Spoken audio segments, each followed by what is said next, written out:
iniciando a nossa discussão aí. Então,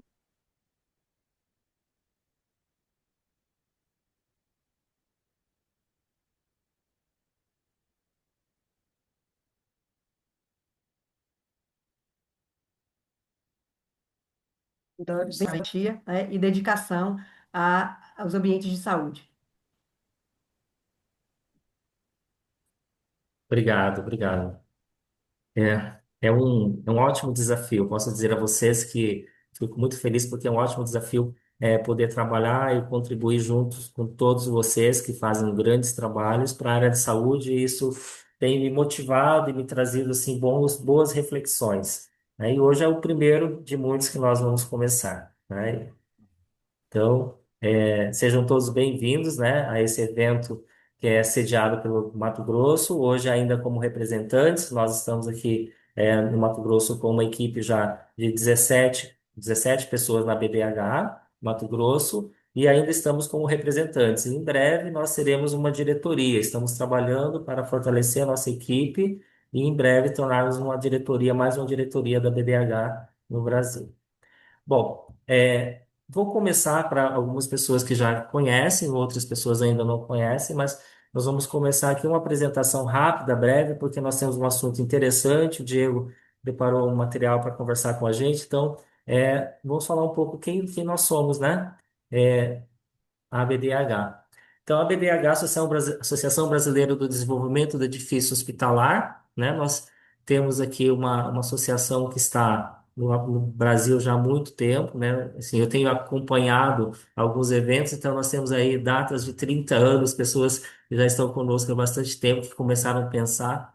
E estamos hoje, né? Somos uma associação que estamos em vários estados, né? Não só aqui no Mato Grosso, mas nos grandes estados do Brasil. Você pode, por favor, Amélia? Eu não consigo passar por aqui, só você, né?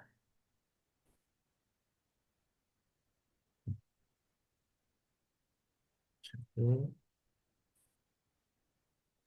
Está passando aí para vocês? Por favor, não está passando, para mim não está. Ah, então eu acho que vou ter que descompartilhar, né? Peraí.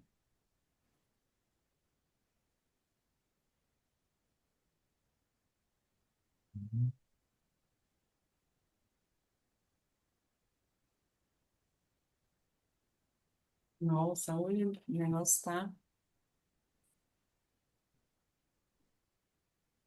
Vamos ver aqui de novo.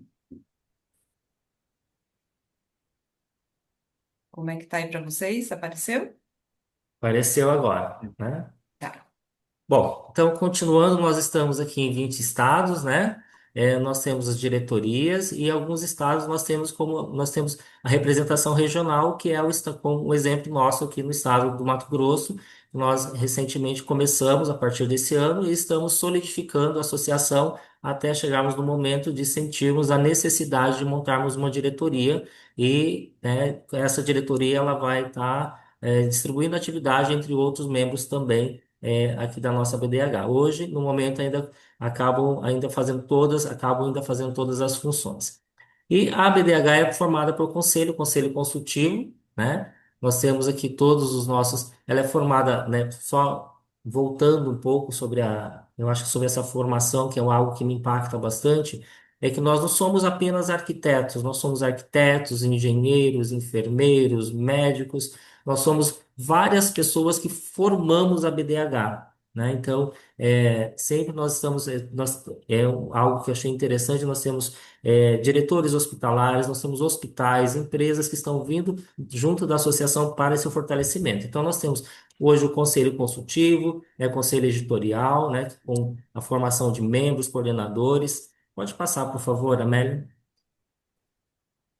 Bom, e aqui os nossos números, né, que são os números agora atualizados em maio, nós temos aí 815 associados individuais, somos 73 associados institucionais, 20 estados já estão representados, né, e temos uma marca de 10 congressos nacionais já realizados, né, inclusive o último nós tivemos agora no Rio de Janeiro, que foi muito bom. Né? Então, aqui, os profissionais que são as profissões associadas, então nós temos, como falei antes, administradores, arquitetos, médicos, professores, estudantes, e nós estamos sempre quem está na diretoria, quem faz parte da associação, sempre convidando pessoas de outras profissões também e que estão conectados à saúde para ajudar a nossa associação, ajudar todos nós que estamos aqui juntos a pensarmos saúde de forma mais eclética, mais holística possível, né? Por favor. Então, aqui é a origem dos estados, né? Que nós temos, então, quantidade de pessoas associadas e todos os dias ela vem crescendo, porque é um trabalho de, eu acho que a associação, para mim, ela tem trazido esse conceito de formiguinha, né? Eu convido, eu oriento, eu falo, olha, aqui tem conteúdo, aqui tem pessoas que pensam, aqui tem pessoas que discutem saúde, vem junto com a gente, né? Tem informação importante chegando. Então, esse é o trabalho que vai estar crescendo um a um. Eu acho que é um trabalho orgânico, né? Eu acredito que, como eu cheguei de forma orgânica, e acredito que todos vocês também chegaram de forma orgânica, e assim a associação tem crescido de forma sólida, né? E, então, a gestão atual da BDH, nós temos aqui que é a nossa presidente, que muito obrigado por fazer presente junto com esse evento, né? A Doris Vilas Boa. Nós temos que é interessante para quem que ainda não tem esse contato com a BDH, eu acho que é muito legal essa formação que nós temos a atual presidente, né? E nós temos sempre a presidente que antecedeu, que foi a Ana Paula, né? E nós temos já o Valmor, que será o próximo presidente, né? Que sempre com biênios que a gente vem trabalhando aqui. Então, essa aqui é a apresentação da gestão, os objetivos que nós colocamos aqui nessa gestão, que a Doris e a equipe principal vem colocando de 2024, 2026, enfim, olhar para esse fortalecimento, o crescimento, eu acho que esse protagonismo de não só das regionais, mas sim de todos os associados. Né? É importante que não é somente as pessoas que estão nas diretorias, somente as pessoas que estão no trabalho direto, mas sim essa gestão ela tem olhado para que todas as pessoas que estão dentro da BDH elas consigam ter o seu protagonismo, ser fortalecidas, adquirir informações. Eu acho que isso tem sido muito legal. Mas aqui tem os critérios que foram trabalhados, né, que é bem importante. Então, nós temos, colocando aqui a presença, ampliar, nós temos conhecimento mais acessível, é isso que nós fazemos continuamente, trazendo conhecimentos, eventos, agora temos eventos presenciais, eventos online, né, que toda semana sempre ou um estado ou acho que a direção principal tem trazido eventos, tem trazido conteúdos, né, para fortalecer o online, né?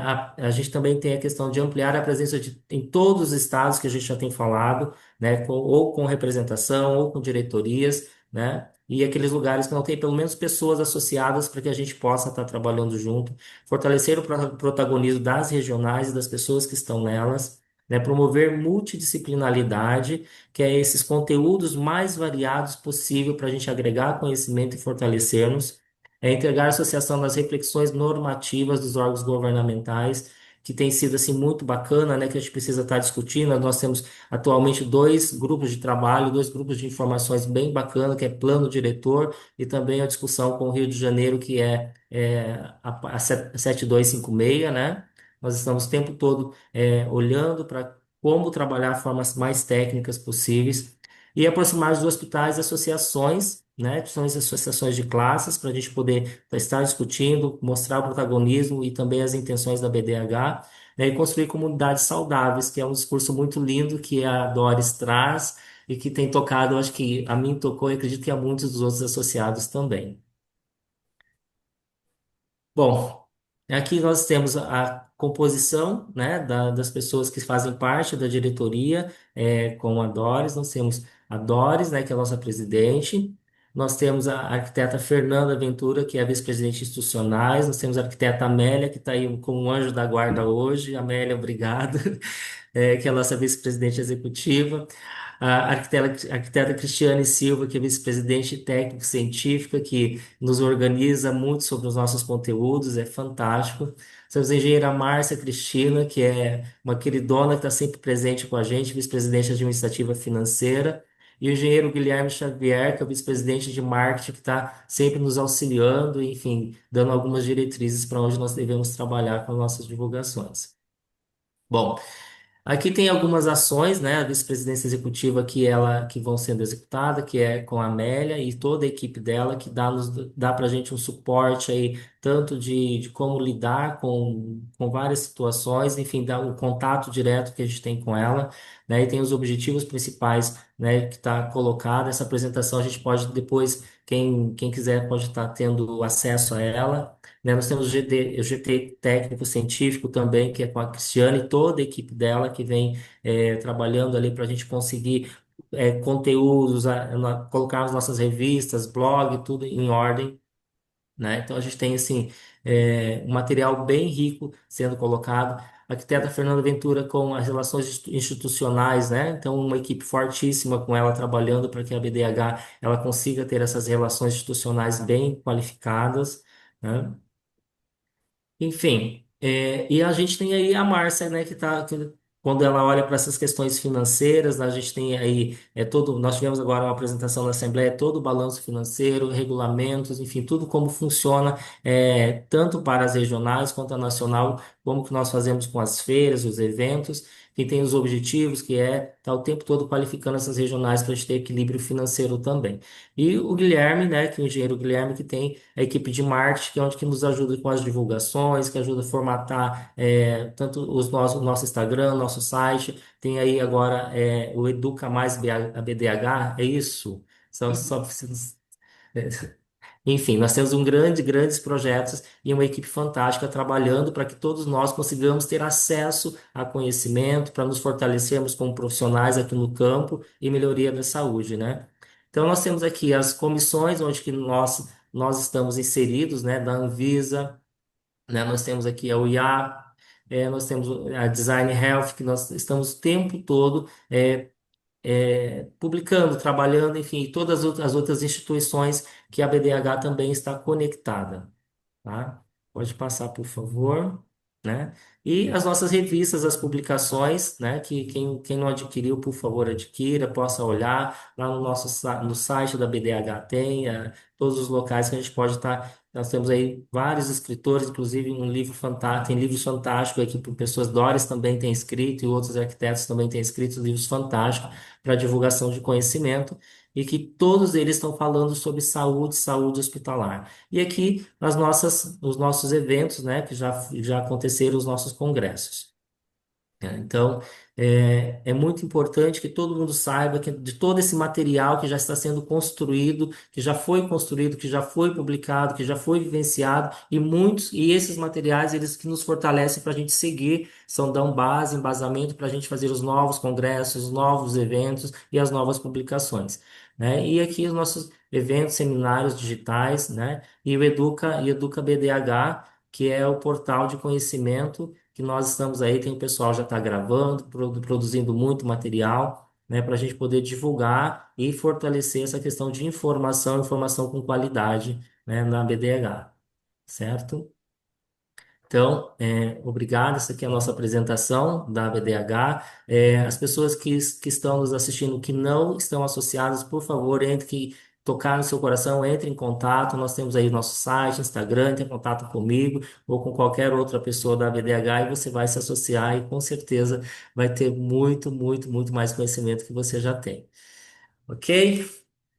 Gente, então, essa é a apresentação inicial. Eu gostaria de falar aqui um pouco para vocês do nosso palestrante hoje, né? Então, hoje nós temos aqui foi feito um convite para todos vocês para a gente falar sobre um assunto que é superando a burocracia em um serviço de diagnóstico por imagem. E aí, quando surgiu a primeira proposta de sairmos com um evento aqui no Mato Grosso, eu pensei, bom, eu preciso chamar alguém que realmente tem contato comigo, alguém que contribui. Eu acho que primeiro momento assim que tem algo mais forte, eu pensei no Diego, que ele é um parceiro de trabalho aqui do meu escritório, aqui no Mato Grosso.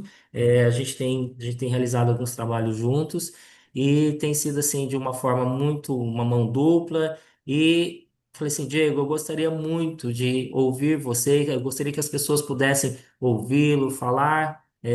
sobre o seu trabalho, sobre o conhecimento que você tem. Então, no primeiro não houve dúvida alguma em convidá-lo. Então, o Dr. Diego, né, Castanol Galeano, eu chamo de Diego Galeano, que é o, né, então, assim, ele é físico pela UFMT, Universidade Federal do Estado do Mato Grosso, especialista em gestão de saúde pelo Albert Einstein, especialista em física médica e do radiodiagnóstico, né, certificado pela ABFM, mestre em física pela UFS, doutor em física pela UFS, físico médico, e também ele também é colaborador, né, do Hospital Júlio Miller, né, aqui do estado do Mato Grosso, né, acho que é funcionário da Abserve também, eu acredito, né, Isso. e sócio-diretor da Ceproha, que é a empresa que é a nossa parceira aqui no estado do Mato Grosso, né, que tem bastante clientes, bastante conteúdo, bastante trabalho prestado, e professor e pesquisador científico, né, com mais de 15 artigos, em periódicos internacionais. Então, Diego, seja muito bem-vindo, né, muito bem-vindo. Então, estamos todos aqui ansiosos para ouvi-lo, para podermos conversar, e estamos à sua disposição. Muito obrigado, Jaziel. Obrigado mesmo pela parceria e por esse convite, né? Eu gosto, fico bastante nervoso, mas gosto muito de compartilhar aquilo que eu sei, né? Então, você é testemunha disso, que todos os nossos debates eu nunca escondi conhecimento. Então, a gente transmite tudo o que a gente sabe para nossos parceiros, clientes e até para transmitir confiança, né? E tentar disseminar um pouco mais, né? Mostrar, apresentar para os empresários a importância do nosso trabalho e a importância da sinergia entre o nosso trabalho. Não sou arquiteto, não sou engenheiro, então sou um outro patinho, vamos dizer assim, um patinho feio dentro da ABDE, mas é dentro desse todo esse contexto multidisciplinar que a gente vive e que precisa, é necessário, né? Que eu vou falar um pouco aqui também. Então, obrigado mais uma vez pelo convite. É um prazer falar com vocês e eu vou mudar um pouco a janela aqui para poder compartilhar para vocês. Estou em duas telas aqui. Ah,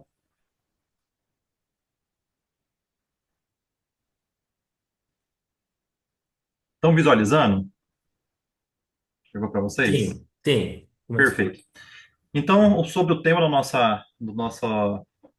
nossa palestra hoje, que é superando a burocracia em um serviço de diagnóstico por imagem, vem havido algumas mudanças consideráveis na regulação, né, nos dispositivos regulatórios para o serviço de diagnóstico por imagem.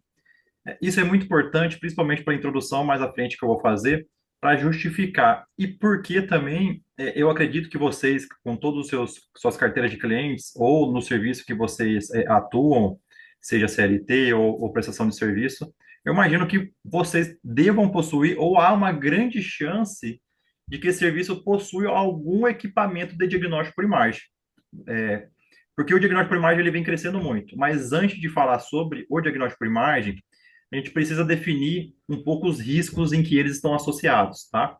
É, quando a gente define, ou até mesmo quando a legislação define o que, que é diagnóstico por imagem, ou o que é radiodiagnóstico, ou radiologia diagnóstica, a RDC ela fala em radiologia diagnóstica, ela define muito bem. Ela define que são todos os procedimentos ou todos os exames que utilizam ou não radiação ionizante a fim de se obter um diagnóstico. Então, para ser bem claro, o que, que é um diagnóstico por imagem? É qualquer equipamento para a realização de raio-x, tomografia, ultrassonografia, mesmo a ultrassonografia não tendo radiação ionizante, ainda assim, ela é um exame, ela é definida pela legislação como radiologia diagnóstica, mamografia, densitometria óssea, arco cirúrgico, hemodinâmica ou angiografia, a ressonância também que não tem, né, que não tem uma emissão é, de uma radiação ionizante, ainda assim ela é definida como radiologia diagnóstica, tá?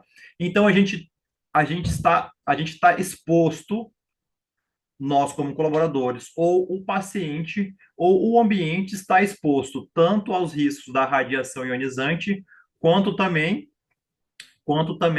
do risco do diagnóstico impreciso, tá? Eu pergunto a vocês, o que garante que quando você realiza, eu imagino que todos aqui já tenham passado por um exame de diagnóstico por imagem, né? Então, eu pergunto a vocês, o que garante que a anatomia, é, que foi a anatomia do seu corpo, em que o médico consegue visualizar ali, ou naquele raio-x, na famosa chapa, ou no monitor de laudo, né? O que garante que aquela anatomia que chega até o médico para realizar o laudo e apontar um possível diagnóstico, ele representa fielmente a sua anatomia, tá?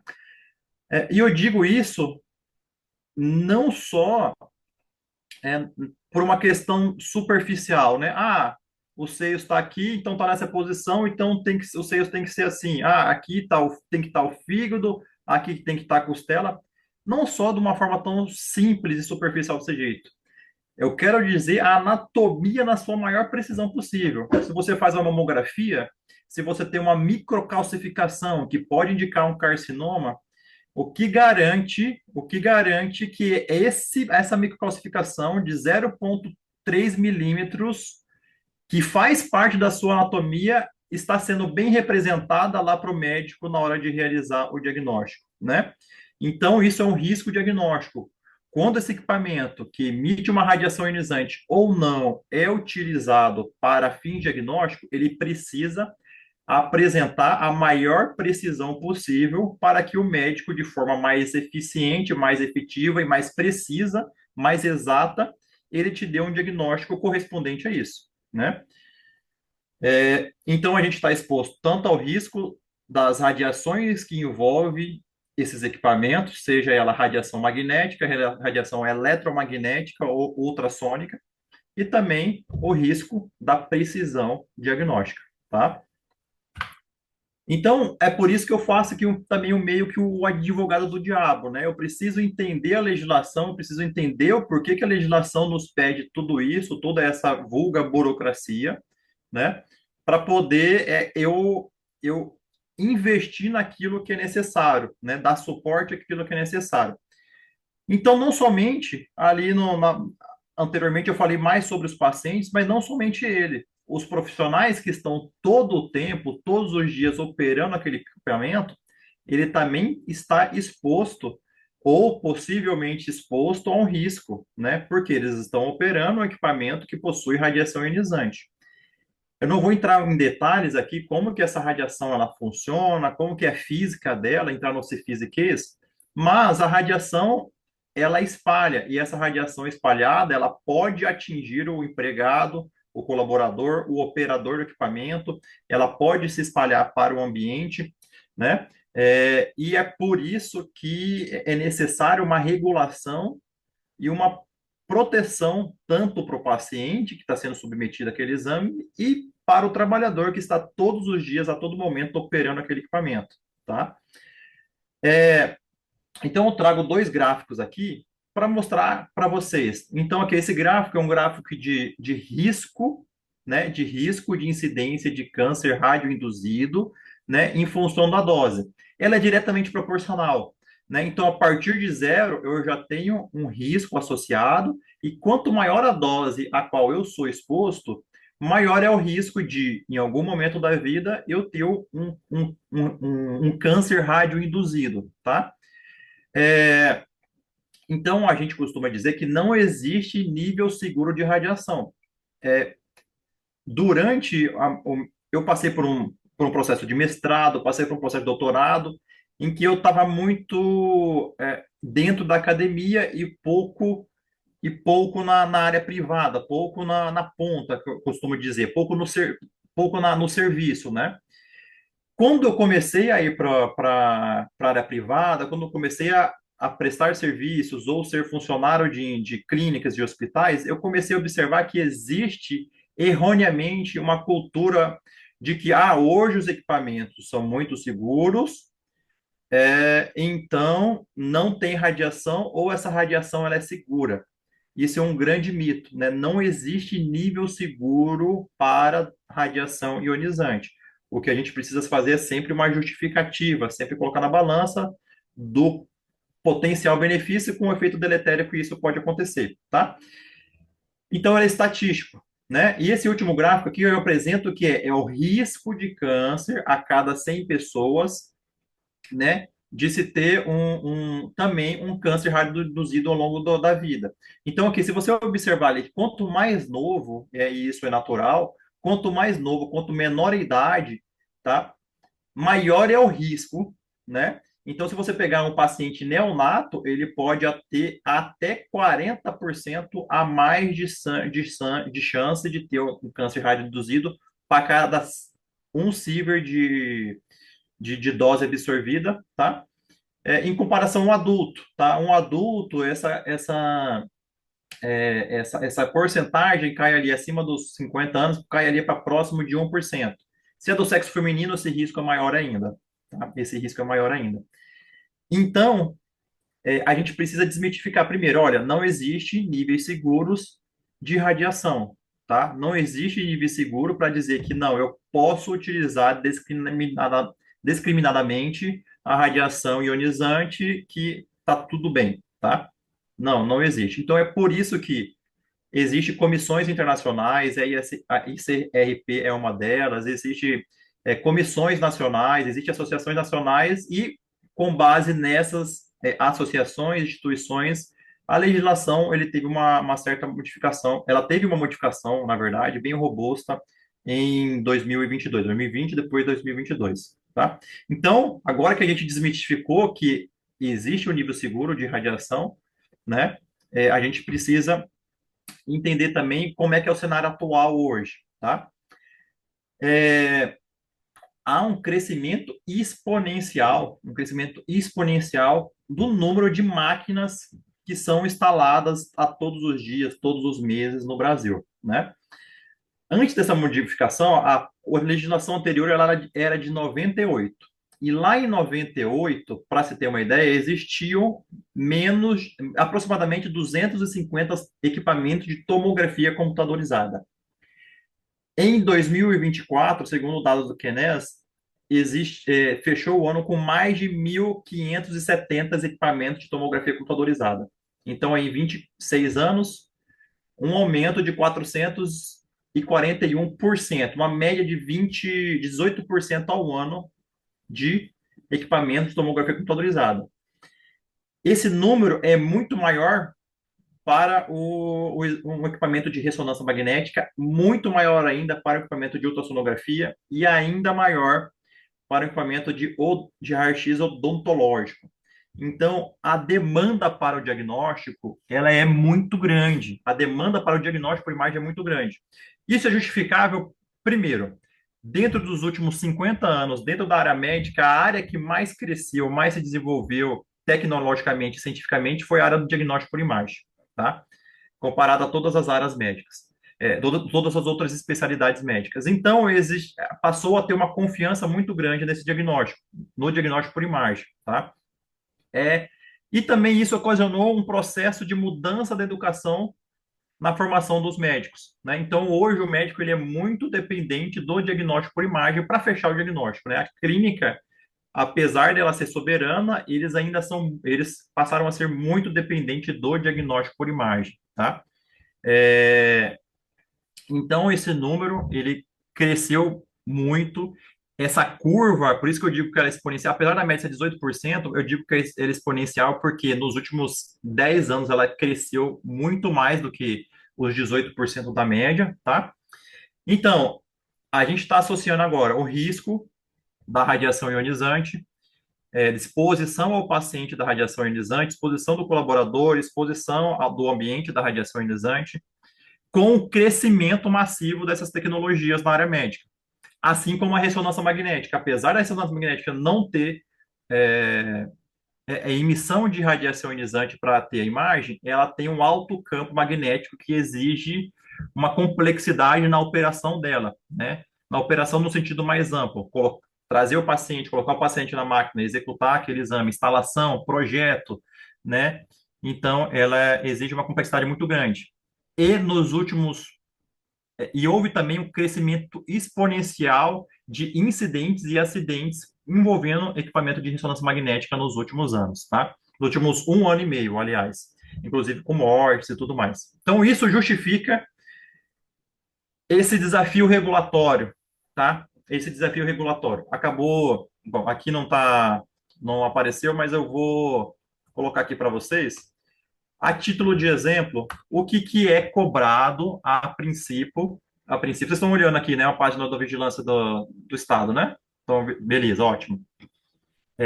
Então, aqui, para uma clínica que possui procedimento de diagnóstico por imagem, né, a gente consegue pedir aqui a lista de documentos que são exigidos, né?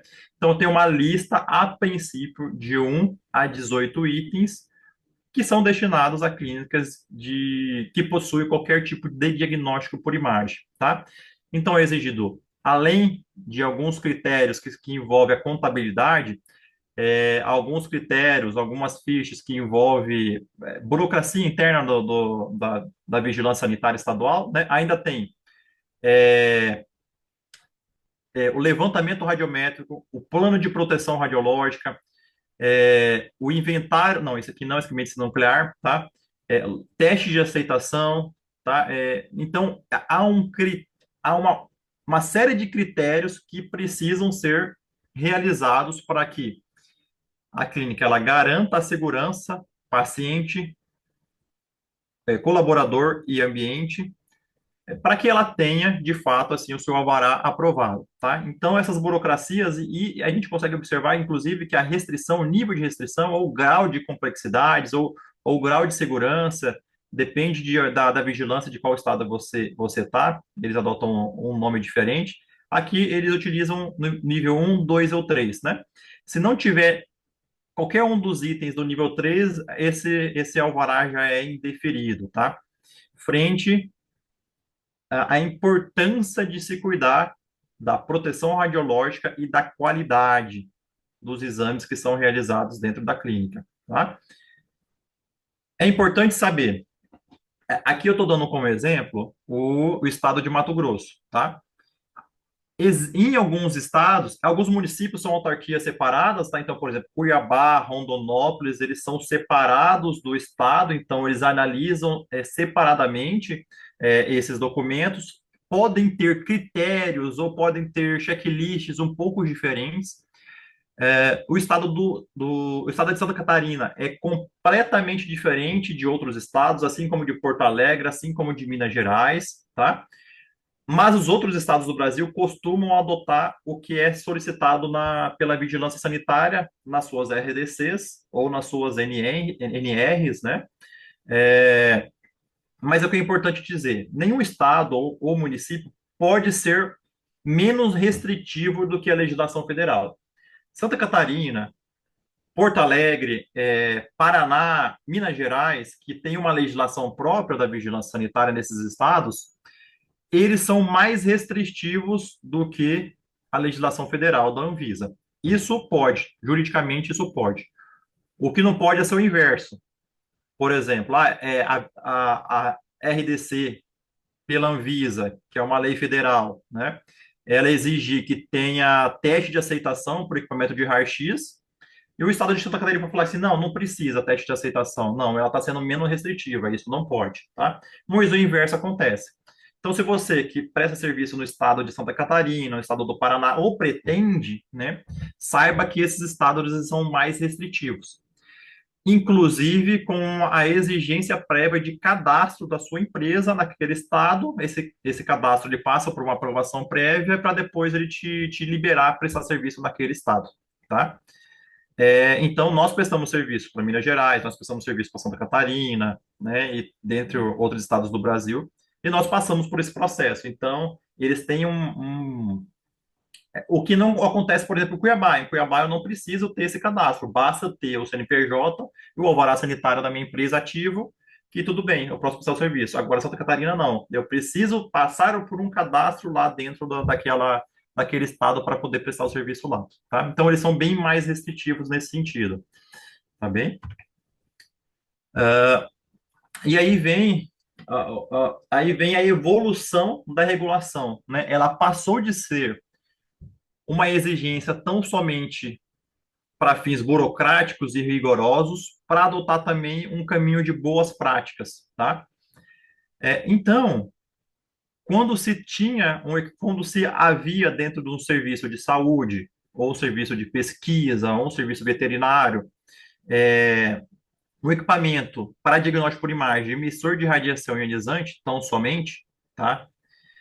Isso na lei de 98, ele era basicamente uma legislação que pensava só em tão somente em segurança do colaborador, né? Ela pensava pouco em boas práticas, tá? Ela pensava pouco em boas práticas. Em 2019, depois aí de muitos anos, né, mais de quase 20 anos, mais de 20, 21 anos, né, houve uma mudança da legislação para os serviços de diagnóstico por imagem ou de radiologia diagnóstica. E essa mudança foi muito expressiva, porque ela deixou de ser uma legislação tão somente rigorosa, né, para passar a adotar dentro da sua legislação boas práticas.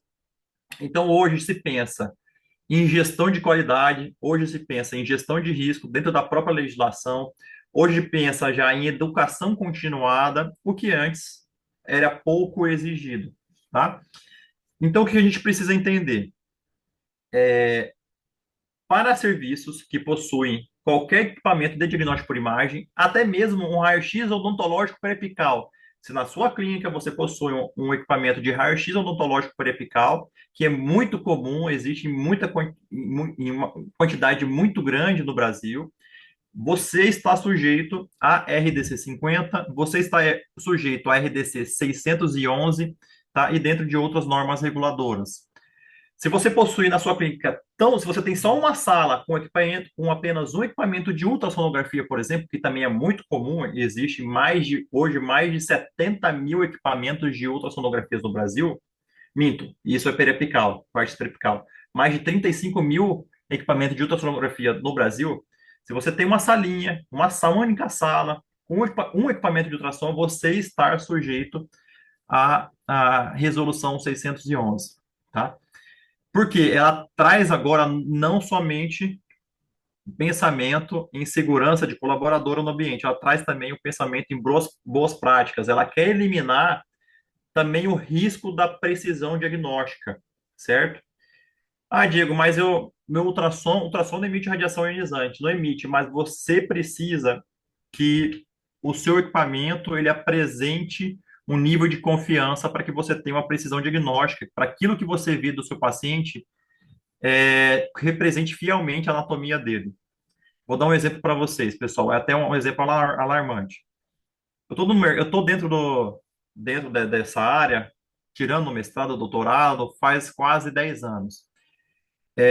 A média de não conformidades após um teste de controle de qualidade ou um teste de aceitação nos equipamentos, a média varia, dependendo do tipo de equipamento, de 5 a 8%, certo?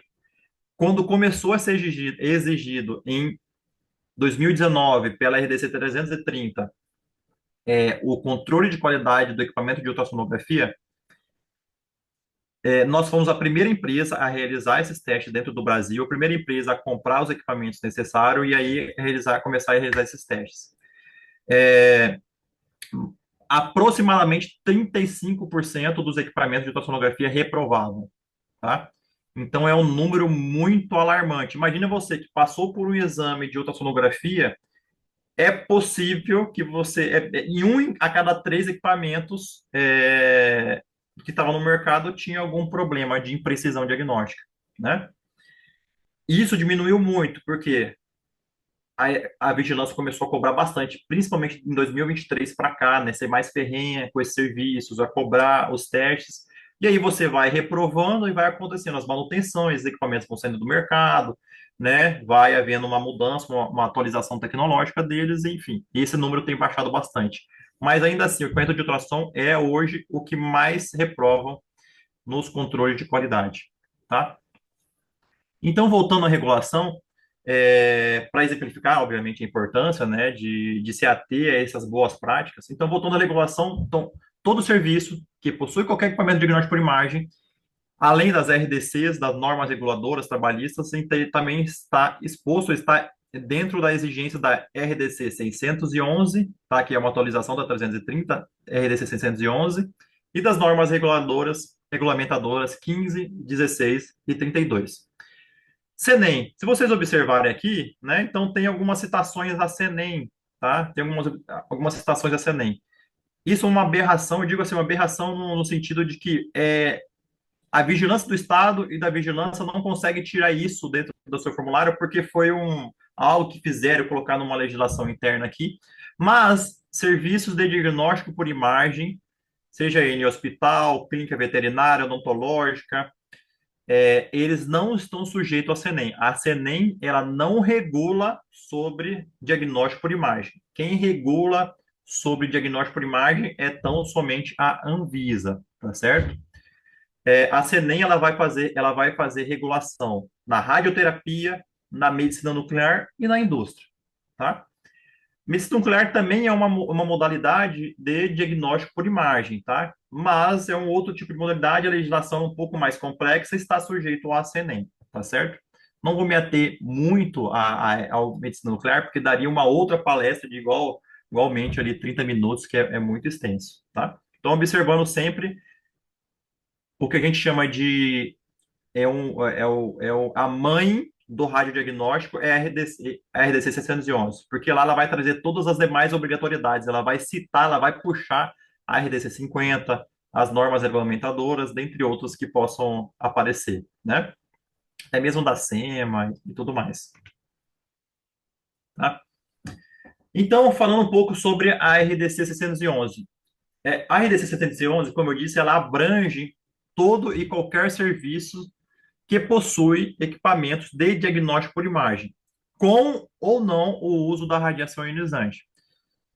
Diego, eu tenho uma faculdade. Nessa faculdade, eu tenho um equipamento de ultrassom que eu uso para os estudantes apresentarem, aliás, para os estudantes aprenderem dentro de um ambulatório pequeno, para alguns pacientes selecionados.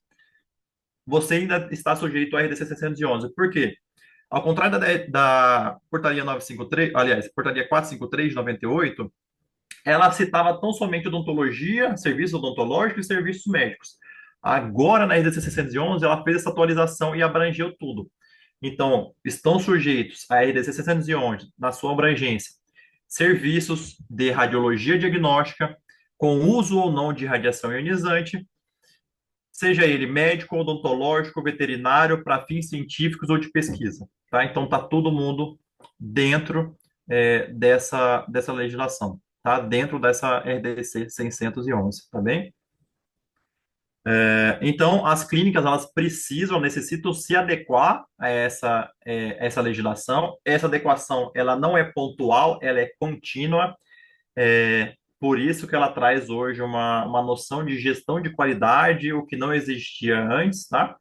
Para que ela tenha suas renovações de alvará aprovadas, né? E evitar todos os possíveis encalços que isso pode acontecer, tá? Se a gente for trazer ele numa escala, ou numa linha temporal, né? O que é necessário para eu ter um serviço de diagnóstico por imagem, um serviço de radiologia diagnóstica funcionando e com alvará todo em dia, tá? Então, a legislação, ela traz essa cronologia dos fatos, vamos dizer assim. Ela traz essa ordem de prioridade, tá? Então, primeiro, e mandatório. E, infelizmente, em todos os estados que a gente trabalha aqui, isso é muito negligenciado, com exceção do Paraná e Santa Catarina, que estão de parabéns nesse sentido, tá? Primeiro, projeto arquitetônico, tá? Vocês devem conhecer, né, principalmente quem é da região mais centro-oeste aqui, ou região norte aqui, muitas vezes você chega no cliente, ou você é procurado do cliente, que a clínica já está rodando há 2, 3, 5, 10 anos, tá? Eu vou falar 10 anos, mas a RDC 50, ela é, se eu não me engano, 2006, se vocês podem me corrigir, mas se eu não me engano, 2006. Então, a legislação lá é de 2006, tá? A RDC 50. E a gente tem clínicas funcionando aí com 10 anos que nunca tiveram seu projeto arquitetônico aprovado. Sequer fizeram um projeto arquitetônico junto com uma empresa especializada, junto com o arquiteto, com o engenheiro, né? Foi só realizando os famosos puxadinhos e foi tocando, tá? A RDC 611, ela elimina isso, tá? Ela é bem clara com relação a isso. Precisa a seu serviço, ela precisa passar por um projeto arquitetônico. Esse projeto arquitetônico, a elaboração dele, junto com o memorial descritivo, precisa ser submetido à vigilância sanitária, precisa ser aprovado. Depois da aprovação, você entra com a sua construção. Isso é o ideal, né? Isso é o que a gente chama de é o mundo idealista, tá? Junto ao projeto arquitetônico, é imprescindível que se tenha o projeto de blindagem. Se na sua clínica vai haver uma ressonância magnética, vai haver uma tomografia computadorizada, mamografia, raio-x, uma hemodinâmica ou uma densitometria óssea, você precisa do projeto de blindagem. E esse projeto de blindagem, ele é um anexo, tá? Ele é um anexo ao projeto arquitetônico. Não existe projeto de blindagem sem o projeto arquitetônico. Por quê? Quem realiza o projeto de blindagem, aí é o profissional legalmente habilitado, né? Quem realiza o projeto de blindagem é o físico médico em radiagnóstico, tá? O físico médico em radiagnóstico, ele não pode realizar projeto arquitetônico. Então, o projeto de blindagem realizado pelo físico, ele vai ser pautado no projeto arquitetônico. Então, é o arquiteto que vai realizar todo o projeto da clínica, tá? Ele que vai dizer o tamanho da sala de raio-x, ele que vai estudar, obviamente que pode sim envolver outros profissionais, pode e deve envolver outros profissionais, mas é ele que vai dizer a ergonomia daquele serviço, né? A porta vai vir para cá, vai ser de correr, enfim. Então, o projeto de blindagem, ele é um anexo ao projeto arquitetônico, tá? Não existe projeto de blindagem sem antes ter o projeto arquitetônico, né? Mesmo que seja para uma correção, e isso acontece muito aqui no Centro-Oeste, que minha clínica já está funcionando, eu preciso só adequar o projeto de blindagem. Mas cadê o seu projeto arquitetônico? Tá? Não tem como, a gente não pode fazer o projeto de blindagem sem o arquitetônico. Tá? Então, pronto, realizou o projeto arquitetônico, anexou junto o projeto de blindagem, esses foram aprovados pela vigilância, foi realizada a construção da sua clínica, a instalação dos equipamentos, aí a gente entra com os outros documentos. Primeiro, a elaboração do programa de proteção radiológica, programa de educação permanente e garantia de qualidade. Esses programas vão garantir, é o que o nome diz, ele vai garantir que a sua clínica, ela vai dizer qual que é o compromisso da sua clínica para a segurança do paciente, do colaborador e do ambiente frente à radiação ionizante que ali existe ou frente ao campo magnético que ali existe. Ela vai trazer a periodicidade ou a necessidade e os temas que serão tratados na educação permanente, tá? E ela vai estabelecer a garantia de qualidade de todos os equipamentos de diagnóstico por imagem que ali existem, tá bem? Aqui se tratando tão somente de diagnóstico por imagem, tá? Mas se tiver análises clínicas ali junto, não foge muito, o fluxo é esse, apesar da legislação ser diferente, mas não foge muito, tá? Elaborados esses programas, aí a gente executa esses programas. Executa os programas por meio dos treinamentos em proteção radiológica da equipe, a realização do levantamento radiométrico, realização do teste de fuga, do controle de qualidade, teste de aceitação dos equipamentos. Então, basicamente, é verificar, junto com os programas realizados, se a obra e o que foi exigido no projeto de blindagem e no projeto arquitetônico foi realizado conforme a contento, como tem que ser. E depois realizar o teste dos equipamentos para garantir que aqueles equipamentos eles são seguros para o paciente, seguros para o ambiente, seguro para o população e que traz um diagnóstico preciso para o paciente. A gente aqui elimina o risco da radiação ionizante, do campo magnético, e elimina o risco de baixa precisão diagnóstica, o risco do diagnóstico impreciso, né?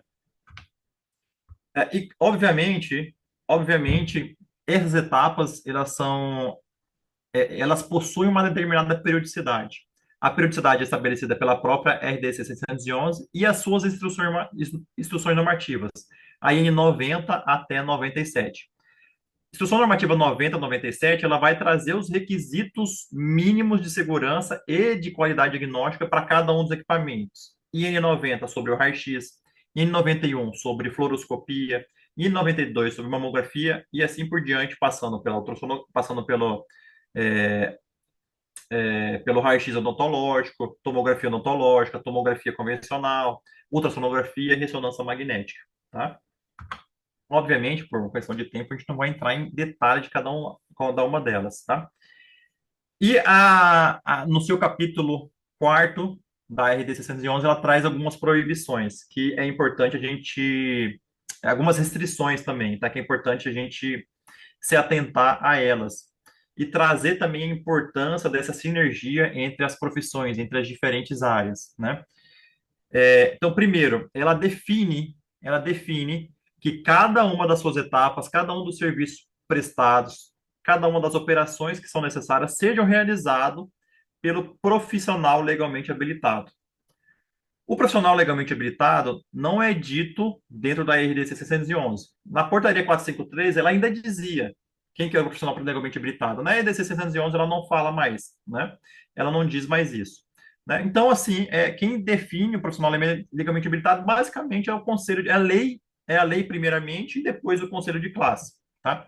Por que que eu falo a lei, por exemplo? Por que que eu digo a lei, né? Hoje a gente vê uma briga muito grande, por exemplo, entre conselhos, por exemplo, de fisioterapia, odontologia e medicina, né? Cada um querendo entrar entre aspas, na área do outro, né? Mas a lei ela define muito bem isso, né? O conselho ele dita a regra dos seus profissionais. Ele não dita a regra da legislação, né? Então, por exemplo, o físico, ele não é legalmente habilitado para realizar um projeto arquitetônico. Se o Conselho de Física dizer, não, o físico, ele pode hoje fazer o projeto arquitetônico, não vai ter nenhum, essa norma estabelecida pelo Conselho não vai ter nenhum efeito legal, porque a lei não diz isso. A lei não diz que o físico pode realizar o projeto arquitetônico. Isso é muito fácil e é muito claro dentro do serviço de saúde, tá? Para o que nós precisamos, no que a gente precisa auxiliar. Então, o arquiteto ele vai realizar o projeto arquitetônico, né? O engenheiro calculista ele vai fazer o projeto estrutural, o físico médico vai fazer o projeto de blindagem, vai fazer os programas, vai fazer o levantamento radiométrico, né? E assim por diante, tá? Quem vai operar o equipamento vai ser um técnico ou tecnólogo em radiologia, quem vai acolher esse paciente, quem vai dar todo o tratamento a esse paciente é o enfermeiro ou técnico de enfermagem, quem vai realizar o laudo é o médico radiologista. Então é muito fácil e é muito bem delineado dentro dessa área de atuação, dentro da radiologia diagnóstica, quem são os profissionais e quais a atuação que eles devem realizar, né? Uma coisa que é muito exigida dentro da RDC 611, e isso estabelecido também dentro do programa de produção radiológica, o responsável técnico, né? A responsabilidade técnica. Obviamente que a responsabilidade técnica do projeto arquitetônico é do arquiteto. A responsabilidade técnica do projeto de blindagem é do físico. Mas a RDC ela quer ser mais específica. Ela quer dizer quem que é o responsável técnico das práticas que são realizadas dentro do seu serviço e quem vai ser o responsável pela segurança do paciente. Então, aqui também, gente, quando houve essa mudança de legislação, houve até um ruído de até mesmo os tecnólogos em radiologia, biomédica, querendo ser responsáveis técnicos. Mas a legislação, como eu disse, o conselho não dita essa regra. Essa regra, ela é da lei federal das profissões. Então, o responsável técnico, gente, é o médico, tá? Então, por que que eu trouxe essa observação, né? Tem muitas outras minúcias ali, mas eu trouxe isso por quê? Porque nós temos observado um erro sistemático nisso, e a vigilância, ela negando a emissão de alvará por conta disso, tá? Então, a responsabilidade técnica é do médico. Isso é indiscutível, é inegável. Agora, o que é discutível é qual médico ou qual especialidade médica é que pode assinar como responsável técnico, tá? Aí sim é uma discussão muito grande. Então, por exemplo, um serviço de ortopedia que eu tenho um raio-x dentro daquele serviço para auxiliar o médico ortopedista daquela clínica. Aquela clínica é essencialmente de ortopedia. Quem vai ser o responsável técnico? Tem que ser o médico radiologista ou pode ser o médico ortopedista? Ainda não há o consenso, tá? Ainda não há o consenso. Eu poderia também dar de exemplo da clínica de segurança do trabalho. Tem o médico de segurança do trabalho, ele tem vários exames ali que são associados à segurança do trabalho, incluindo o raio-x. Eu preciso ter um médico radiologista para ser o RT daquela clínica, ou pode ser o médico de segurança do trabalho, tá? Há algum tempo atrás, eu já encontrei um parecer do CFM favorável, dizendo, não, nesse caso, o médico do trabalho ele pode ser o responsável técnico da clínica, mesmo tendo um raio-x. O ortopedista pode ser. Agora, quando se tem, por exemplo, eu sou uma clínica de segurança do trabalho, mas eu optei por oferecer outros tipos de serviços. Então, eu tenho, além do raio-x, eu tenho uma mamografia, por exemplo, uma densitometria óssea. Esses exames não são associados à medicina do trabalho. Aí, nesse caso, você precisa ter um médico radiologista como RT, né? É, Então, hoje, em alguns estados, está acontecendo o seguinte: a vigilância ela tem cobrado que o conselho emita um termo de responsabilidade técnica, tá? Então, por vezes, ela vai falar que tem que ser emitido como médico radiologista, né? Mas aí é uma visão minha, tá? Eu acho que a vigilância ela não deve entrar nessa minúcia. Ela tem que verificar se ele é um médico. Agora, se esse médico ele é radiologista ou não, não, a meu ver, tá? Como analista de todas as legislações, as burocracias que envolvem a radiologia diagnóstica, eu não acho que ela deva se envolver nisso. Ela tem que tão somente verificar se é um médico, tá? Porque isso aí sim cabe ao conselho. Aí cabe ao conselho de medicina estabelecer que não, ali você pode ser, nesse caso pode ser um médico do trabalho, nesse caso pode ser um ortopedista, nesse caso tem que ser um radiologista, né? E a gente sabe que, por vezes, o CRM ele faz visitas em alguns locais e não fazem, não, até hoje eu não vi nenhum caso em que, dentro de um serviço de ortopedia, por exemplo, o CRM exigiu que ali fosse um médico radiologista ou RT daquele serviço, né? Então, por que que a vigilância vai exigir? Mas, assim, eu trouxe esse tema para poder a gente debater sobre ele e pensar, e alertá-los também que isso pode acontecer, tá? É, eu trouxe também algumas proibições e restrições, porque ainda assim, ainda hoje existem algumas coisas que a gente chama de aberrações do nosso cotidiano. Vou trazer um exemplo da década de 60. Era muito comum na década de 60 algo que a gente chama, que era chamado de concurso de beleza interior, que era um concurso em que modelos faziam um raio-x panorâmico da sua coluna, e aí a Associação de Ortopedia de Fabricantes de Colchão produziam esse evento, né? Então fazia raio-x, raio-x, raio-x nas modelos, e aí quem tinha coluna mais reta, né, ganhavam esse concurso de beleza interior. Isso é abominável, porque ali você não está trazendo, nesse concurso, você não está trazendo nenhum benefício à saúde dessa modelo. É tão somente para a estética. Então, você está usando um meio de radiação que tem um potencial deletério para fins estéticos, tão somente ou para um fim de concurso, né? Isso, obviamente, depois foi proibido. Em minas de pedras preciosas, era utilizado um raio-x, na verdade, pior ainda, uma fluoroscopia na saída da mina, em que todo colaborador, quando saía, ele passava por esse equipamento de fluoroscopia, tá? Ou seja, uma alta taxa de dose para saber se não tinha engolido uma pedra preciosa ali, né? Então, era utilizado. Então, assim, para a gente. A, é, Existem algumas proibições, obviamente, na legislação para poder trazer à luz e evitar essas aberrações, tá? Então, por exemplo, é proibido qualquer tipo de exame de rastreio, a não ser que haja um real benefício social para isso. Por exemplo, hoje, o que é o único exame de rastreio utilizando radiação ionizante é mamografia. Mamografia é o único exame que se utiliza radiação ionizante, que tem um potencial deletério, que que é utilizada para rastreio, ou seja, todas as pacientes acima de 40 anos, mesmo assintomática, precisa passar por um exame de mamografia. Por quê? Comprovou-se que ela traz um real benefício. Então, colocando na balança, justificando, né, eu tenho um benefício muito maior em uma potencial descoberta de um câncer em um estágio inicial, né, frente ao potencial deletério que essa radiação pode causar, né? Então, hoje no Brasil, só é permitido rastreio para mamografia, tá? É proibido e existe muito no mercado, gente. Eu não sei se vocês já passaram por isso. Existem muitos equipamentos que a gente chama de Frankenstein, né? Frankenstein, porque são equipamentos que não têm mais registro na Anvisa, ou são equipamentos que vieram, tubos de raio-x que vieram importados da China, que não tem registro, então tem bastante. Monitores de laudo, na verdade, monitores usados para laudos que não são monitores de laudo, né? Então, vou dar um exemplo para vocês. É expressamente proibido e não recomendado você, por exemplo, usar um Mac, um monitor lindo da Apple, bonitão, para você laudar suas imagens de tomografia, mamografia, tá? Ele não é um monitor adequado, ele não traz a resolução que é necessária para esses exames, tá bem? Por que que ele é muito utilizado? Por uma série de fatores. Existe um PAX-RIS que é gratuito, que é o instalado em sistema Mac, iOS, é,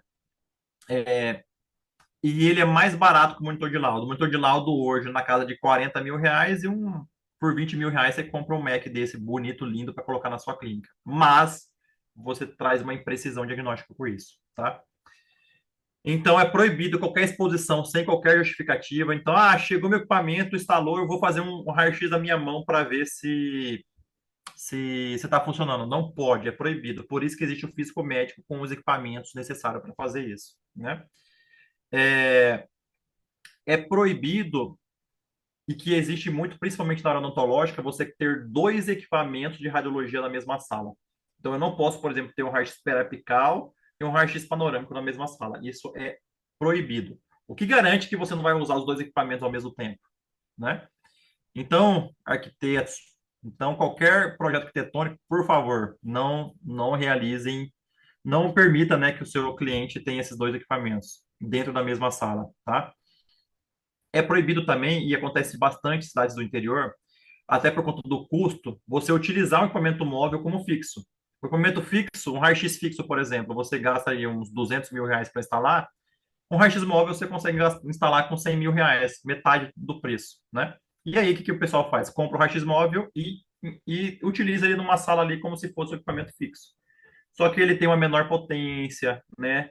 Ele não consegue ter uma boa resolução para partes grandes, por exemplo, fazer um abdômen, fazer um crânio, então por isso que é proibido. Raio-x móvel tão somente para leitos, tá? Para leitos. E existem algumas outras coisas que não vou entrar em detalhes, né? Porque são muitas minúcias. E é por isso que eu trago para vocês aqui, aí vou fazer um merchan da profissão, né? Que acredito que muitos de vocês não devem conhecer, o profissional físico médico em radiodiagnóstico. O profissional do físico médico em radiodiagnóstico, ele não é nem um fisioterapeuta, nem um educador físico, nem um médico, tá? Eu costumo dizer isso porque é o que eu mais recebo de pergunta, inclusive no hospital que eu trabalho já há 8 anos.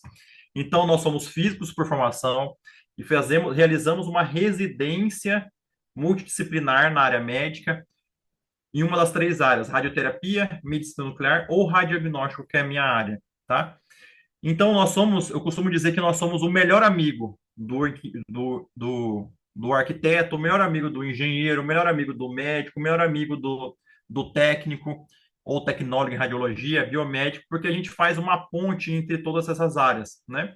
Então, com um pouco de conhecimento que a gente tem em cada uma dessas áreas, a gente consegue que essa comunicação seja mais eficiente, tá? Então, por exemplo, quando um arquiteto, ele chega e conversa comigo perguntando sobre as necessidades, por exemplo, de que o médico tem para uma sala de ressonância magnética, para tomografia computadorizada, então eu consigo dizer o equipamento ideal, eu consigo dizer o que vai te dar o maior rendimento, eu consigo dizer em função do seu número de atendimento, qual equipamento que vai ter melhor custo-benefício, eu consigo dizer como tem que ser a área de laudo, né? O que que o médico precisa para realizar o laudo de precisão, o que que ele precisa para impressão, né?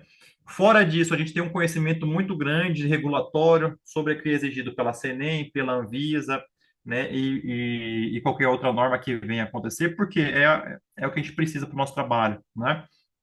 E principalmente a gestão de qualidade desse serviço, né? Então, a gente trabalha muito bem alinhado com os arquitetos, engenheiro, principalmente engenheiro clínico, tá? Principalmente engenharia clínica, com o médico, com o técnico em radiologia. Então, por exemplo, qualquer coisa que O médico chega para mim reclamando, Diego, essa imagem não tá boa. Quando ele diz essa imagem não tá boa, é bem provável que ele não consiga nem dizer por que que não tá boa. Ele fala, Diego, parece que mudou da semana passada para cá. Então é o físico médico que vai investigar, além, obviamente, de tudo que já aconteceu, de todo o planejamento, ele vai investigar por que que não tá boa, por que que a imagem não tá legal. Então vai verificar, por exemplo, aterramento, ele consegue verificar o nível de ruído, o nível de contraste, e aí, chegando a uma conclusão, o nível de dose, segurança, chegando a uma conclusão, a demanda ela passa agora para a engenharia clínica, né? E assim por diante. Então ele faz também essa gestão de qualidade, tá? Então a gente é especialista em segurança radiológica e gestão de qualidade de todos os procedimentos radiológicos, tá bem? Então assim, o que eu defendo muito, e eu sinto essa necessidade estando também dentro do serviço, estando dentro do hospital, que atualmente tem 112 leitos, que está se mudando para um hospital agora com 600 leitos, né, com um novo hospital que está sendo construído aqui da IBSER. Então eu sinto muito a falta dessa sinergia.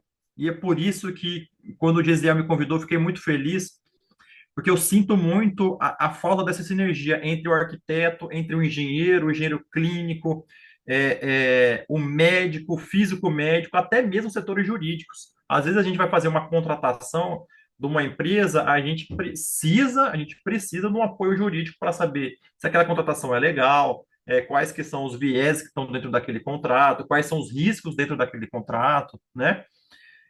Então é por isso que eu defendo muito, é que nós tenhamos essa sinergia, porque isso vai trazer uma economia, isso traz uma economia, uma eficiência muito grande, tá? Dados do Confeia, quando a gente planeja, quando a gente tem os projetos prévios de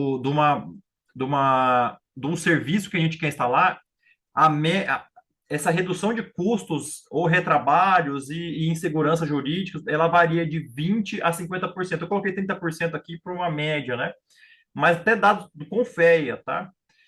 De 20 a 50%, né? Obviamente traz uma 100% de segurança para o nosso trabalho, tá? E uma agilidade também. Esse aqui são dados de outras fontes, eu acabei esquecendo de cabeça, não coloquei, mas que o tempo de aprovação de um alvará sanitário de um projeto arquitetônico, ele reduz 50% contratando as pessoas corretas. Tá? Não adianta só contratar um arquiteto. Se eu contrato um arquiteto hospitalar, a coisa já muda de figura, eu já consigo ter uma otimização do meu tempo. Porque se eu contratar um arquiteto que está acostumado a só projetar casa, prédio, áreas residenciais, ele vai ter uma dificuldade muito grande, eu já passei por isso, inclusive, para poder elaborar um projeto hospitalar, né? Que existem legislações próprias para isso, né? Então, por isso que eu defendo muito essa especificação dentro da contratação e dessa oh, meu Deus, disciplinaridade, né? Que a gente consiga ter essa sinergia muito maior, tá? Então, assim, é sempre uma mensagem que eu deixo até para os clientes. Clientes, vamos projetar, vamos planejar antes de faturar, porque você vai ter uma redução de custo, você vai ter uma redução de tempo. Vamos botar o pé, vamos tirar o pé do acelerador para que a gente consiga colher esses frutos mais à frente, com maior eficiência, tá? Aqui hoje, na cidade de Cuiabá, a gente tem um problema muito grande, que é a vigilância. Os analistas da vigilância demorando 6 meses para poder aprovar um projeto arquitetônico, né? Mas ainda assim eu acho muito temerário a gente fazer as coisas sem que esteja o planejamento correto, sem um apoio de uma equipe de engenharia, sem um apoio de uma equipe de arquitetura, né? Então, eu sempre costumo dizer, não, vamos planejar antes e faturar depois, né? Então, gente, é isso. Muito obrigado. Queria só apresentar um pouco das minhas empresas, tá? Então, hoje nós somos a Ceprorad, a Ceprovisa. A Ceprovisa é uma divisão, ela é uma outra empresa que nós compramos também, aqui uma parte dela, e que a gente faz também, tem também uma engenheira de sanitarista, ambientalista, mas a empresa mãe que começou tudo é a Ceprorad. Nós também hoje estamos adquirindo a Irrad, que é uma outra empresa que eu já era sócio, e hoje a gente está fazendo uma sinergia, e é por isso que hoje a gente atende todo o Brasil, tá? É a empresa que a gente está a empresa está no mercado já há 8 anos, né? Eu tenho mais de 10 anos no mercado, E dentro da nossa área de atuação, nós somos a única empresa no Brasil com certificação nacional e internacional do ISO 9001, tá? Então, dentro dessa área de atuação, nós somos a única do Brasil, com todo o escopo que nós temos, tá? Com todo o escopo que nós temos.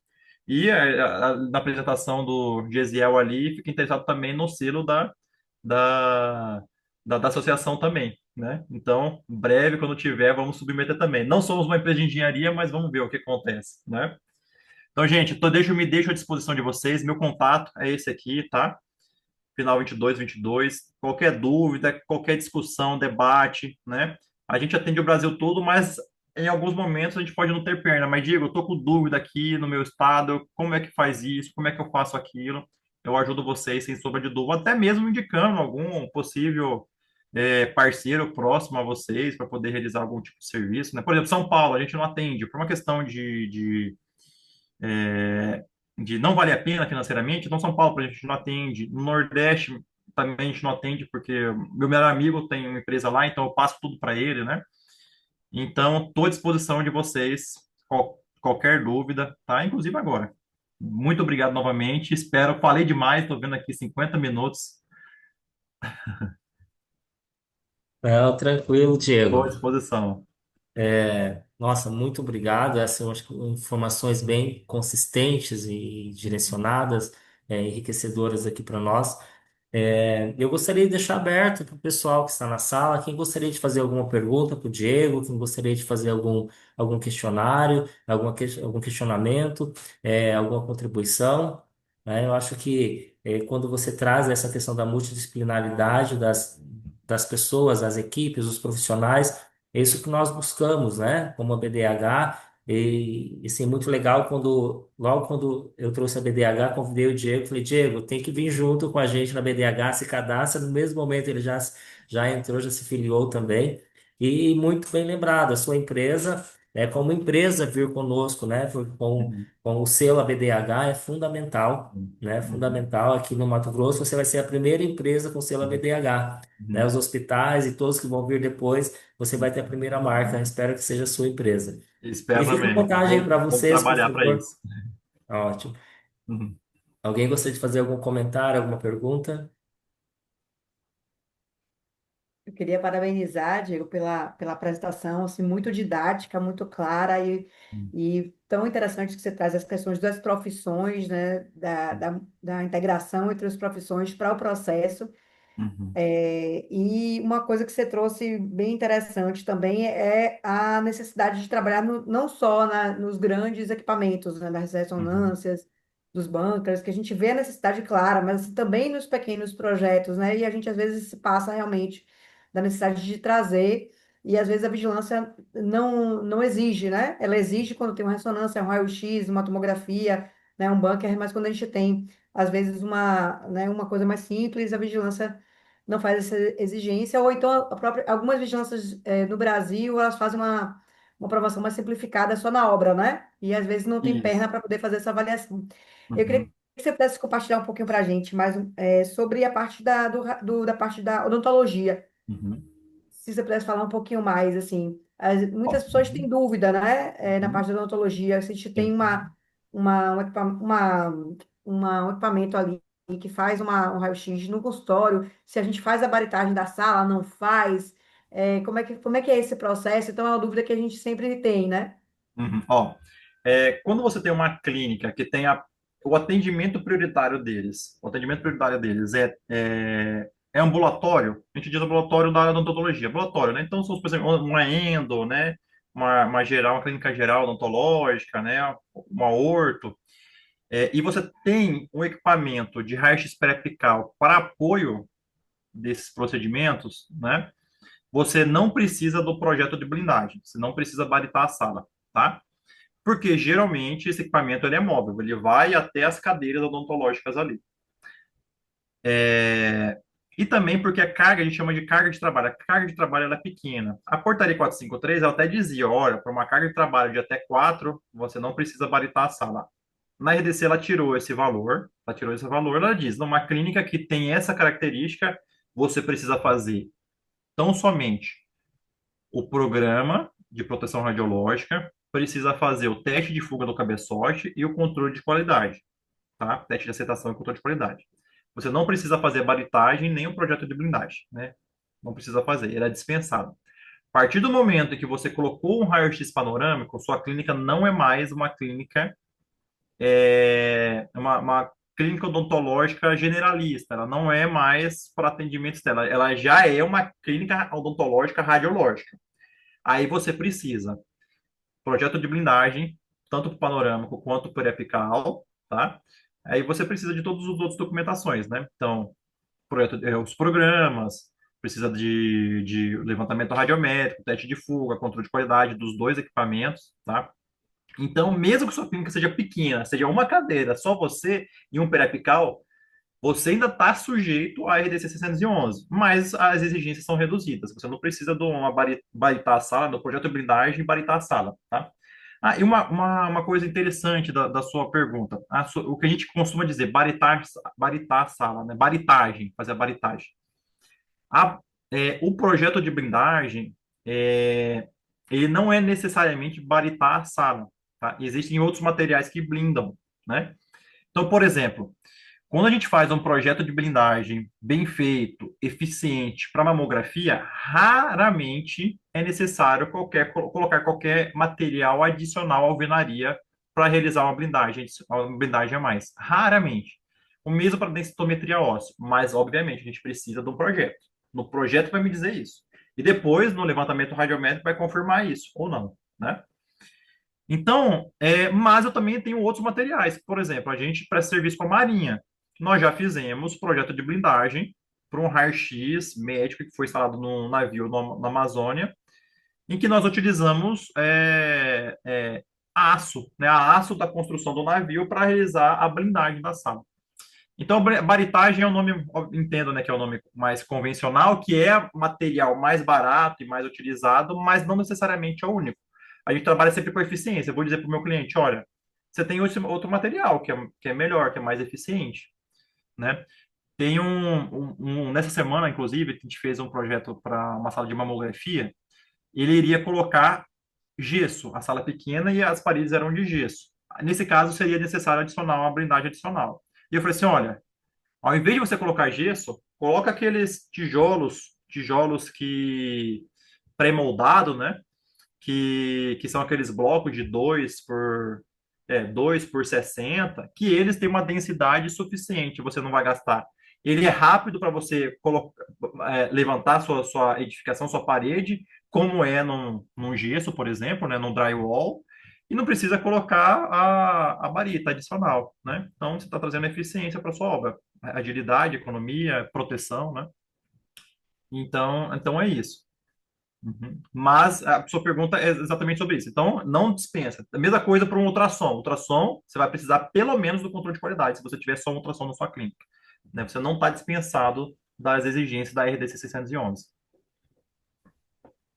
Eu também queria parabenizar, Diego. Uhum, A gente tem feito algumas palestras muito ricas com uhum, os físicos, né? Eu trabalho uhum. no hospital Legal. oncológico e Uhum, fizemos uma visita técnica e a uhum, fala do físico foi assim determinante para compreender todo o processo de blindagem, né, das salas dos aceleradores. Então, é uma profissão que impacta muito no planejamento dos ambientes de saúde, né? E uhum, por questões muito técnicas e específicas, e que a gente precisa entender. Não precisa saber projetar, é claro, cada um nas suas sim. atribuições, mas é fundamental, a importância que o arquiteto entenda as implicações do que é uma parede de 2,5 metros de espessura, Sim, de 1,5 metro, às vezes, ou uma sim. ressonância que precisa ter uma gaiola ali dentro do Aham, ambiente, né? Então, uhum, super uhum. didática a sua fala, super importante. Foi muito bom estar aqui Uhum. te ouvindo. Muito E eu obrigado. queria, que você queria também trazer aqui uma perguntinha que a gente sempre conversa nos Uhum, projetos, que é aquele estabelecimento das zonas de transição da uhum, RDC 330. Como é que uhum. você tem visto isso por aí? O pessoal tem realmente projetado, fazendo aquela cascata de acesso? As vigilâncias têm cobrado isso? Como é que está isso na prática da RDC 330? Ó, dentro do estado do Mato Grosso, é o que eu estou vendo maior evolução pela fiscalização da vigilância sanitária, tá? Inclusive, sexta-feira agora eu fui correndo para o hospital público, que nunca aconteceu isso, a vigilância foi lá e lacrou a sala de ressonância e a sala de tomografia. E com razão. A sala de tomografia estava há um ano sem fazer um controle de qualidade, né? E a ressonância sem essas zonas de segurança, zona um, 2, 3 e 4. E aí você observava que paciente não, acompanhante e qualquer pessoa ficavam passando ali na frente da sala da ressonância, na sala da porta da ressonância, tá? Mas assim, por que que isso tem acontecido? Não sei se eles receberam algum treinamento de Brasília ou algo nesse sentido, ou alguma demanda, alguma denúncia, alguma coisa nesse sentido, porque, igual a Doris falou, quando não há uma cobrança da vigilância dessas unidades menores, eles estão prevaricando. Eles sabem qual que é a legislação, eles sabem o que precisa ser cobrado, eles sabem que ali existe um equipamento e não cobra como deve ser cobrado. Isso é prevaricação, né? Mesma coisa que um policial ver acontecer um assalto e não fazer nada, né? É a mesma coisa. Isso é uma prevaricação.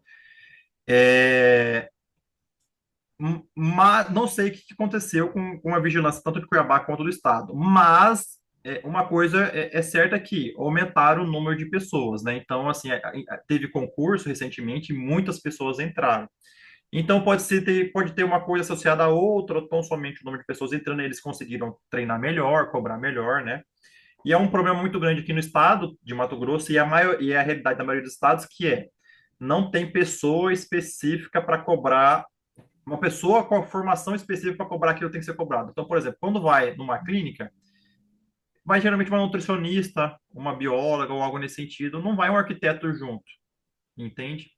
Então, é possível que o projeto de blindagem aprovado esteja completamente diferente da realidade da clínica, né? Então, isso acontece muito.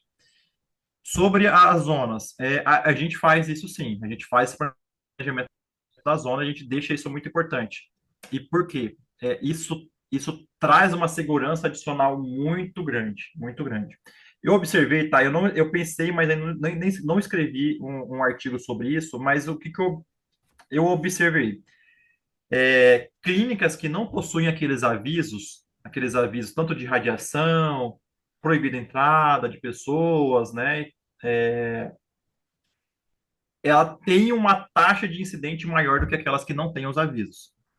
Então, tudo faz parte da produção radiológica. O acolhimento do paciente, então, por exemplo, o paciente ele sai da zona um, entra na zona, aliás, ele sai da zona um, entra na zona 2. Na zona 2, ele é acolhido pelo recepcionista, vai fazer a ficha dele, olha, o senhor, a senhora vai fazer um exame que ele é seguro para a saúde do senhor, mas o senhor precisa tirar todos os metais. Se o senhor não tirar os metais, isso vai colocar a sua vida em risco, né? Então, esse acolhimento, essa explicação, né, acontece a partir da zona 2, depois para a zona 3 e antes de entrar na zona 4. Zona 4 ainda a gente verifica por detector de metais, faz uma última verificação, né? Isso traz uma segurança muito grande, né? Se você buscar no Google, se der um Google aí hoje, você vai ver 2 anos para cá mais de 15 notícias de incidentes ou acidentes diferentes com ressonância magnética, né? Então é importante sim cobrar, nós fazemos isso, a gente faz isso, né? E isso traz sim uma segurança muito grande, traz uma segurança muito grande. A maioria das vezes, para poder ter essas zonas, a gente precisa de obra, né? Então é uma parede que a gente precisa colocar, uma barreira adicional ali, né? Uma porta adicional, instalação do detector de metais, né? Enfim, vários outros subterfúgios que são necessários para essas zonas. Então aqui aumentou muito o número dessa cobrança. Agora, Manaus, por exemplo, onde a gente tem uma outra sede da empresa, cobra muito pouco isso, apesar de ter 2 físicos na fiscalização, tem cobrado muito pouco, talvez falta um pouco mais de treinamento, né, e tudo mais. E não é porque é físico que ele entende de radiodiagnóstico, né? A gente defende isso. Então, por exemplo, o físico em radioterapia, ele não pode fazer nenhum serviço no radiodiagnóstico e vice-versa, né? Goiás também tem cobrado pouco isso, Mato Grosso do Sul, quase nada, né? Então, estou citando alguns. Fortaleza está melhorando bastante também, Fortaleza tem melhorado bastante, mas porque lá tem empresas muito boas de engenharia clínica, né? Inclusive, a gente trabalha em parceria com elas. Enfim, a gente retrata também dos prestadores de serviços. Uhum. Ok, tá bom, Diego. Muito obrigada, parabéns. Obrigado. E parabéns Obrigado. também pela escolha. Super Obrigado. acertada aí, um tema super importante e um palestrante aí nota 10 também. Obrigado, obrigado. Oi, boa noite. Você tá me escutando? Boa noite. Boa noite, parabéns pela Obrigado. palestra. Eu tô apaixonado, porque eu nunca vi um caderno tão cheio de anotações. Deixa eu perguntar, o seu slide, você tem como compartilhar ele? E essa apresentação fica gravada? Eu gostaria muito de assistir novamente. Uhum. Gisele, é contigo. Sim, sim. Nós estamos gravando, né? Ficou gravado, vai ficar gravado sim. E depois você pode ouvir novamente, assistir a apresentação. Vai com certeza ficar gravado. Tá bom? Show. Obrigado, obrigado pela E uma coisa que participação. eu esqueci de citar, eu vou até citar, foi até uma brincadeira que eu fiz com vocês, que a gente tem aumentado muito e vai haver regulação para isso, tá? Estavam se discutindo bastante sobre o uso de inteligência artificial na radiologia. Então, eu fiz algumas brincadeiras ali, não gravei para colocar, que acabei esquecendo de gravar, mas projetando com o ChatGPT e algumas outras inteligências artificiais, projetando uma clínica como se eu fosse um arquiteto, né? Então, vai haver regulação para isso, precisa haver, né? Porque para a gente entender isso, a gente começar a entender e restringir algumas coisas que são importantes, né? Porque ChatGPT não sabe de tudo. E se vocês observam, não sei se vocês observaram, mas 100% da apresentação foi feita também por inteligência artificial. Então, eu joguei ali o tema, né, joguei algum conhecimento meu ali, pedi, ó, preciso que seja assim, tem essa ordem, aborde tal tema, tal coisa, e foi completamente realizada. Eu fiz literalmente em 15 minutos, né? Então, assim, é algo que a gente precisa realmente debater, discutir, porque o uso, inclusive, para o diagnóstico, está vindo bastante, né? Eu tive uma briga muito grande com a fabricante Canon numa tomografia, porque segundo eles, utilizam inteligência artificial na construção da imagem, e a hora que eu for fazer os testes, utilizando essa ferramenta deles de inteligência artificial, reprovou em todos os testes, né? Principalmente resolução espacial e resolução em baixo contraste. Então, é algo que a gente precisa discutir também. Eu sou completamente a favor, tá, gente? Sou completamente a favor da gente utilizar a inteligência como uma ferramenta, né? Mas, por exemplo, como a Kena utilizou, ela não utilizou como uma ferramenta, né? Ela utilizou como algo determinístico prioritário para a produção da imagem na tomografia computadorizada. Tanto é verdade que veio um cara do Japão para discutir comigo sobre essa utilização, e aí lá essa empresa de Fortaleza deixou de utilizar, os médicos lá deixaram de utilizar essa ferramenta nas imagens deles lá, tá? Então era algo que é importante a gente discutir também, tá bom? Boa noite, Boa Diego. Eu noite. queria fazer dois comentários aqui. Sim. Um é com relação, eu sou arquiteta, né? Trabalho com arquitetura hospitalar Uhum. e a gente já desenvolveu muitos projetos nessa área e até com relação à vigilância, que a gente desenvolve o projeto, a obra já executa e o projeto da vigilância ainda nem foi aprovado. Sim. Então, muitas clínicas já estão em andamento aí sem essa aprovação. E muitas vigilâncias nem pedem os laudos para ressonância, para tomografia. Então, a gente sabe aí que ainda é um mercado aí complicado ainda nessas aprovações da Visa. Sim. E o outro comentário que veio anteriormente, também só para você falar, como é que você vê que essas clínicas, esses hospitais, estão adaptando conforme as normas vêm surgindo? Porque a gente sabe que tem muitos hospitais atuando aí com áreas que não estão de acordo com a norma, né? E a gente sabe que às vezes tem lugares que não dá para adaptar, que não tem Sim. espaço físico mais. E como que você vê isso? Como é que está o mercado? Como Ó, você... não, sim, de fato, é igual eu comentei lá durante a palestra, né? A RDC 50, ela tá desde 2006, se eu não me engano, né? Você vai em muitas clínicas que estão há 10 anos aí trabalhando, que não cumprem nada da RDC 50, que já existiu aqui há 10 anos antes dela existir, né?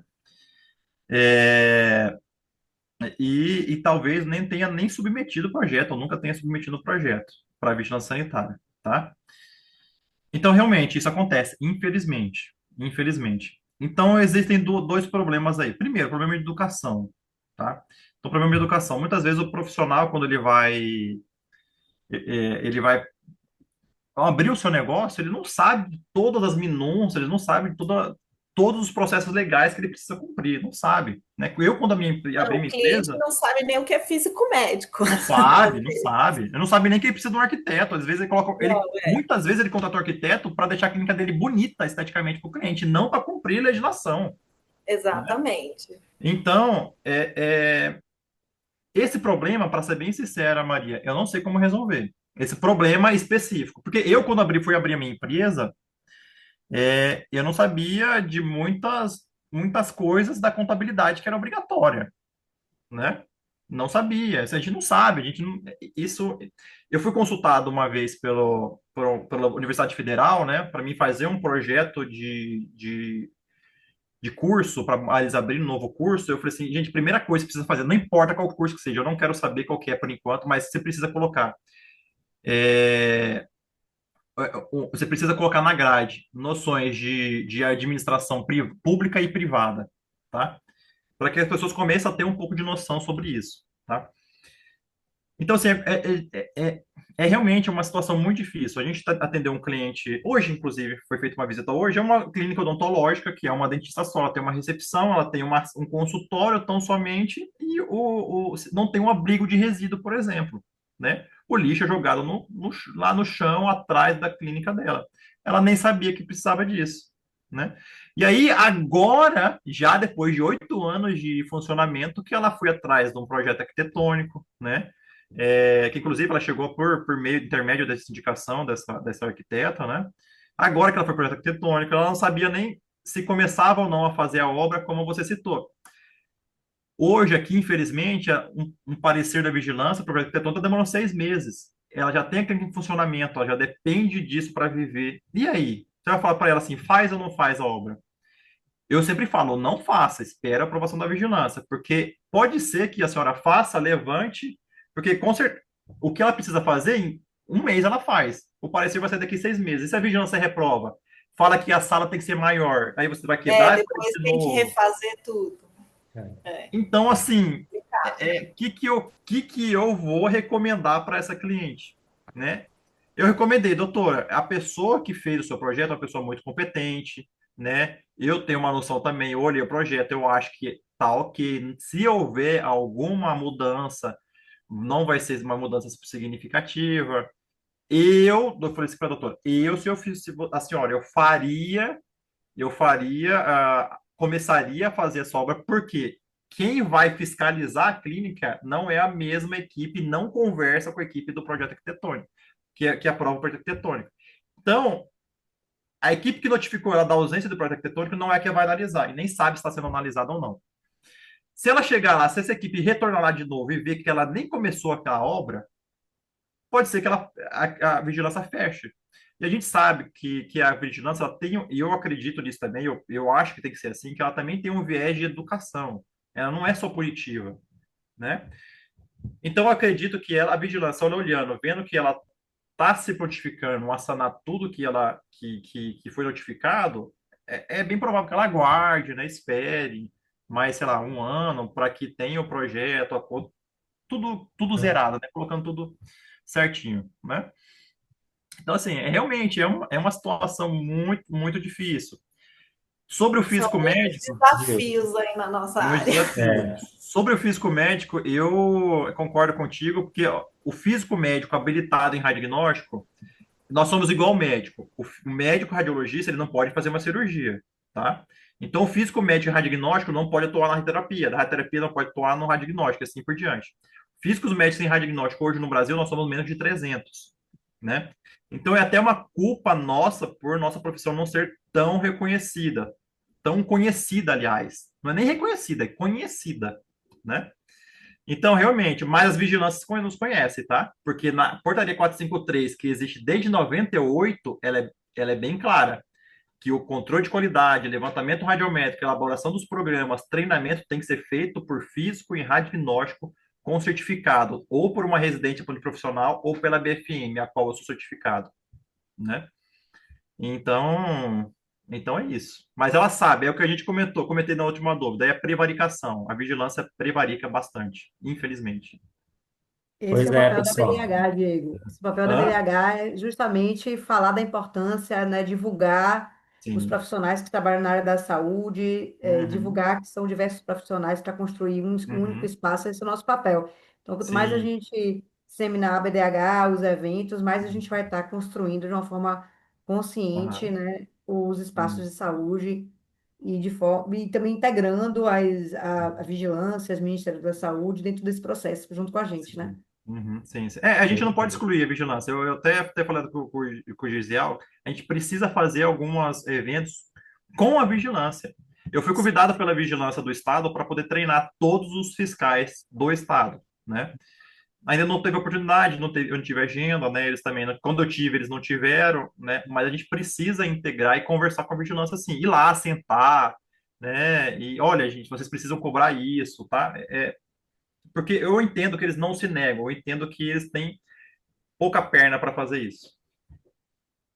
Pessoal, o assunto é gostoso, dinâmico, né? Mas nós, assim, tenho que agradecer o Diego, doutor Diego, pela presença, a todos vocês pelas perguntas, contribuições. Eu gostaria de fazer uma foto, né? E convidá-los, né, para os próximos eventos. Nós temos eventos aí online que já estão disponíveis no nosso site, no Instagram, inclusive ó, formando aí com a parceria Bahia, nós temos um evento presencial na Bahia, dia 7 e 8 de agosto, né? Por favor, quem não comprou suas passagens ainda dá tempo, vamos para a Bahia. Temos um evento super gostoso para a gente participar. Mas vamos fazer nossa foto e só um lembrete, né? Essa palestra vai estar no portal do conhecimento da BDH. Por favor, né? Quem quiser assistir novamente estará disponível lá. Tá bom, Amélia? Você faz a gentileza? Quem puder abrir a câmera aí, abre para a gente fazer uma foto com mais rostinhos aqui.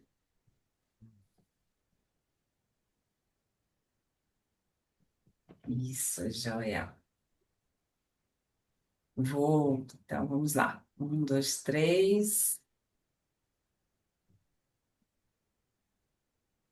Pronto, já tirei uma. Deixa eu ver se tem outra sala. Não, aqui já ficou todo mundo na mesma tela.